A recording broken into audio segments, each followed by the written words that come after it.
Na estreia do técnico Jorginho, o Coritiba foi até a cidade de Ribeirão Preto e acabou perdendo para a equipe do Botafogo pelo placar de 2-0.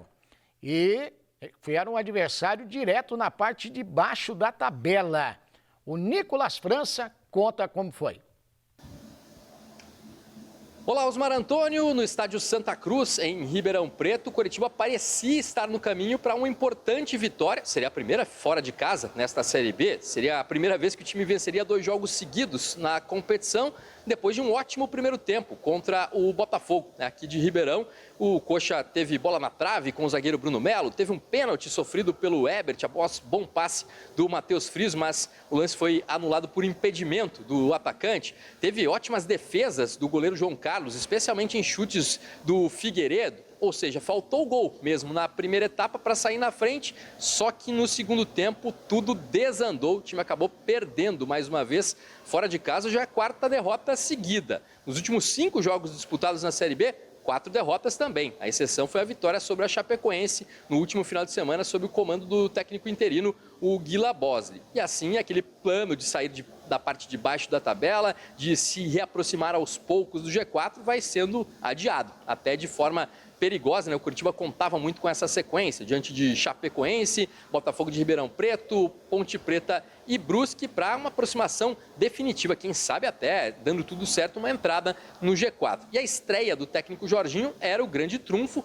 No primeiro tempo deu para ver um time com o ânimo renovado, partindo para cima do adversário, dominante em campo, porém, aí começaram a aparecer velhos problemas do Coxa na disputa desta Série B.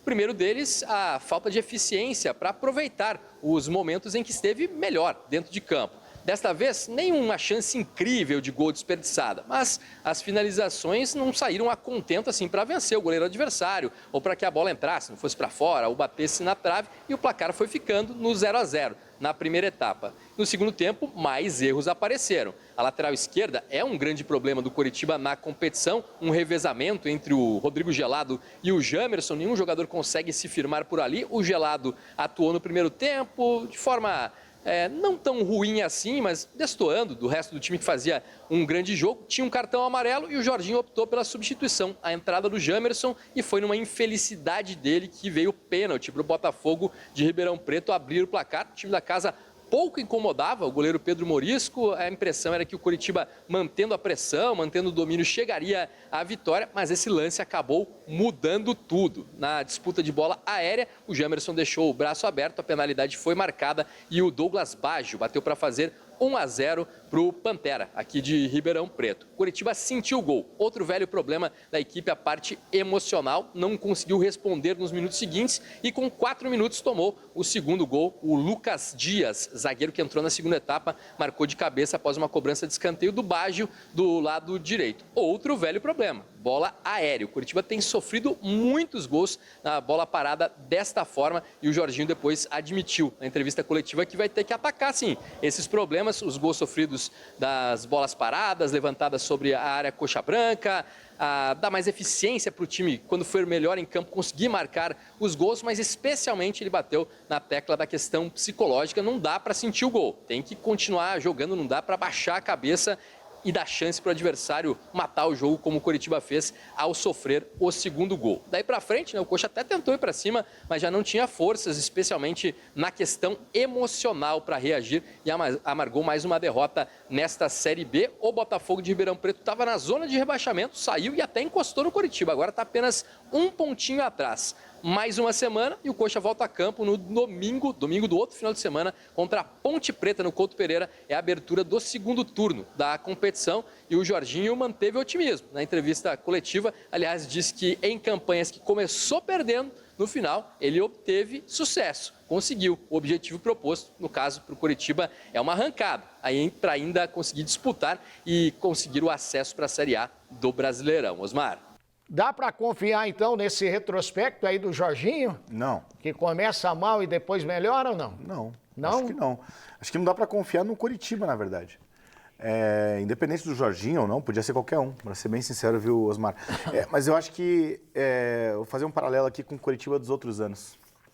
O Coritiba, praticamente todo ano, ele sofre muito fora de casa e chega no final do ano precisando vencer uma ou duas fora de casa. Aí Mas para se manter na Série A. Esse ano, será que vai ser igual, só que para se manter na Série B? Porque com essa campanha fora de casa bizarra, de ter feito 3 pontos fora de casa em 9 jogos, 27 disputados, fez 3. Como que vai subir assim? Não sobe. Nem se ganhasse todos em casa. E não ganhou. Bom, agora começa o segundo turno. Desculpa que eu fiquei aqui no telefone, porque eu fui pesquisar. Você estava fazendo conta, eu estava pesquisando. Não, é que assim, né? O Jorginho disse que falou isso, né? Que não, quando ele começa perdendo, ele atinge o objetivo. O Coritiba atingiu o objetivo em 2019, né? Sim. O Jorginho era o técnico em 2019. Ele estreou contra o América Mineiro e o Coritiba ganhou. Então, sabe, quando já começa com esse papinho, sabe, é que não tá certo. Osmar, não adianta. O Jorginho vem, técnico novo, espírito novo. O time era o mesmo. O time era o mesmo. E as alterações foram as mesmas. Quando você vai olhar para o segundo tempo, é Jamerson, é Bianchi, é Brandão, é sempre a mesma coisa, porque o elenco é fraco. E aí você dá na mão do Jorginho, que para mim é um técnico com pouco repertório, aí que não vai sair. O que me assusta também um pouco, viu, Christian, é que o Coxa contrata o Eric Castilho e o Brumado, né? O Brumado ainda sem condições de jogo por parte física, mas o Vini Paulista entrou de ponta nesse jogo, contra o Botafogo de Ribeirão Preto. Isso já estava 2-0, tá, Osmar? Quando entra Bianchi e Vini Paulista, já está 2-0. E o Vini no lugar do Figueiredo. E o Vini no lugar do Figueiredo como ponta. E o Figueiredo, inclusive, que é um cara que para mim vai ganhar moral com o Jorginho. O Jorginho fez ele render muito bem no Vasco. Já ganhou nesse último jogo, né? E foi bem. A grande chance de gol, inclusive, do Coritiba foi aquele chute de longe dele. Pois é. Porque o goleiro, mesmo que o Coxa tenha finalizado 12 vezes, foram apenas 2 no gol. Tá? Pois é. Então, é aquela ineficiência que a gente estava falando do Atlético no último bloco. E o ponto é que no último jogo entrou o Pomba, não entrou o Castilho, que estava no banco pela primeira vez. Dessa vez entrou o Vini Paulista e não entrou o Castilho de novo. Então, assim, adianta contratar por contratar? A gente vive esse paradigma, né, de, e aí? Contrata porque precisa de jogadores, mas contrata qualquer um que tem disponível? Assim... O Eduardo Coelho está dizendo aqui, ó. Podia contratar o Rossi do Vasco, o Renato Augusto do Fluminense. Não, calma aí. E o Sabino do Já falei isso São aqui. Paulo. O Rossi ganha R$400 mil no Vasco e ele já falou dentro do Vasco que ele não aceita jogar Série B. E, pô, gente, Renato Augusto, com salário de R$800 mil. Vocês acham mesmo? Não, o Rossi ganha 400 mil? Sim. Ele perdeu um gol lá em Ponta Grossa uma vez, né? Paraná e Operário. Lembro. E tá ganhando 400 mil. Bom, o Sabino já jogou no Coritiba, foi pro Sport, tá no São Paulo. Mas assim, sabe quando que o Sabino vai sair do São Paulo? Nunca. Não, e assim, me desculpe, o Sabino quando estava livre nem foram atrás. Então, assim, o problema do Coritiba é que falou-se muito na manutenção da tradição quando a Tricorp assumiu a SAF. Não, que não vai mudar o hino, não vai mudar escudo, não vai mudar a bandeira, não vai mudar a camisa. E não mudar a administração também. Porque continua... A forma de fazer as coisas, continua horrível. Continua horrível. E assim, Osmar, hoje, para mim, infelizmente, salvo uma transformação que eu não vejo que vai acontecer, para mim, hoje a gente falar em acesso já é algo hipotético. Eu não consigo falar com assim, não, Coritiba tem chance. Eu não consigo ver hoje. Essa bolinha que tá jogando, assim, esse time que desaba emocionalmente, e o Jorginho até tem razão nisso, mas assim, eu não vejo o Coritiba com bola para subir. Não vejo. A diferença já está grande, né? Porque algumas rodadas atrás, quando o Coritiba ainda estava nessa instabilidade, quando chegou o Fábio Matias e perdeu um jogo ou outro, perdeu para o Amazonas, por exemplo, ainda era aquele negócio de, tá a 4 da zona de rebaixamento, mas tá a 3 do G4. Agora tá a 6, Hoje, né? são 6 pontos do G4, lembrando que o Sport tem 2 jogos a menos. Isso. E a 4 pontos agora da... Porque a os Chape times também tem jogamentos. Os times que estão na parte de baixo também, né? Ituano e Guarani não dá, né? O Guarani foi, né? agora de treinador novo, tá lá o Alan Al, treinando o Guarani. Muita sorte pro Alan, mas vai precisar, desafio, hein? O Guarani já tá no terceiro treinador, no primeiro turno ainda. O Coritiba também. Também, o que eu acho, o que eu sinto falta no Coritiba agora de ver, são diretores do Coritiba dando entrevista, falando de solução, por exemplo... John Textor, eu sempre já me encheram a paciência, eu diria, só falar no Textor, mas é o cara que eu vejo, Ele é o dono da SAF. Toda hora tá dando entrevista, toda hora tá dando a cara para bater, toda hora tá... Não estou falando nem das contratações. Osmar, isso é cadê o que... a diretoria o Christian cadê o pessoal falou. da SAF? É o que o Christian falou, de manutenção da administração. A administração do Coritiba hoje, com a SAF, parece a associação, que era antes. E a mesma coisa dos dirigentes. Osmar, ano passado, o Coritiba ficou muitos jogos sem vencer.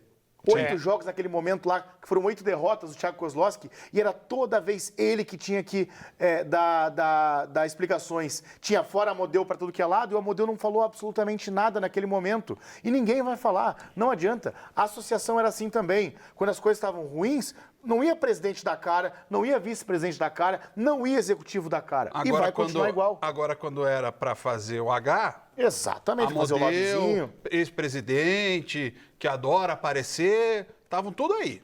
Ô, Osmar, se eu fosse chefe, se eu tivesse uma equipe grande de repórteres, eu enviaria uma pessoa para São Paulo e ele ia ficar na porta da Tricorp. Ia ficar na porta da Tricorp esperando os rapazes lá, os 3 donos da Tricorp. Porque, gente, parem de falar de Roberto Justus. Roberto Justus é só garoto propaganda. Porque esses caras, assim, é muito mole, assim. É muito mole. Você compra, larga na mão de qualquer um e tá bom, vamos lá. Daqui a pouco vai ficar com o Couto Pereira para eles por 50 anos. Para comandar um futebol não basta ter dinheiro, tem que ter paixão. Se você não tiver paixão, só o dinheiro não resolve. Faz o seguinte, fala pro pessoal ir lá falar com a turma do Operário. Para ver como que lá é bem... é paixão e organização. É isso aí.